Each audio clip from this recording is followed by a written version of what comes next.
Chapter 4. As Sringa-Bhuja went after the crane, the beggar made strange signs in the air with the help of his staff. Huge clouds of dust arose, and no one was able to see in which direction the young prince went. The brothers and Ayasolekha were in dismay at the way things had turned out, and greatly feared that the king's anger would be released on them. Veera-Bhuja did send for them and asked them many questions, but they all kept the secret of how Sringa-Bhuja had got the arrow and promised to do all they could to help to get it back. Again the king thought he would go and see the mother of his dear youngest son. But again something held him back, and poor Gunavara was left alone. No one ever came to visit her except the prison guard who bought her daily food.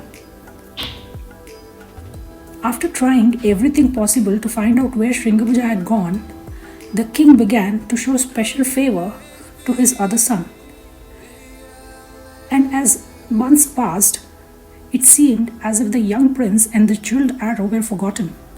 Meanwhile, Sringa-Bhuja travelled on the track made by the drops of blood, till he came to the outskirts of a fine forest, through which many paths led to a very great city. He sat down on to rest at the foot of a wide-spreading tree, and was gazing up at the towers and pinnacles of the town, rising far upwards towards the sky, when he had a feeling that he was no longer alone. He was right, for coming slowly along one of the paths was a lovely young girl, singing softly to herself in a beautiful voice. Her eyes were like those of a young dove, and her features were perfect in their form and expression, reminding Sringa-Bhuja of his mother, whom he was beginning to fear he would never see again. When the young girl was quite close to him, he startled her by saying, "Can you tell me what is the name of this city?" "Oh, of course, I can," she replied, "for I live in it. It is called Dubapura, and it belongs to my father. He is a great magician named Agni-Shikha, who doesn't like strangers.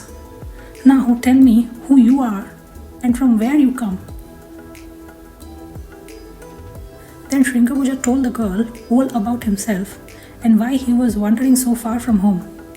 The girl, whose name was Rupashikha, listened very attentively when he told her about the crane and how he had followed the bleeding bird in the hope of getting back his father's jeweled arrow.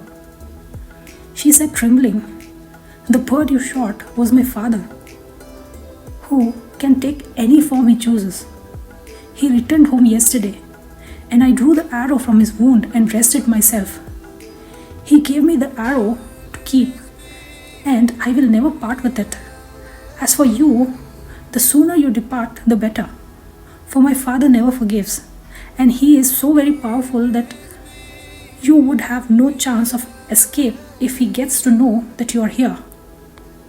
Hearing this, Sringa-Bhuja became very sad, not because he was afraid of Agni-Shikha, but because he knew that he had fallen in love with this girl who stood beside him, and has resolved to make her his wife.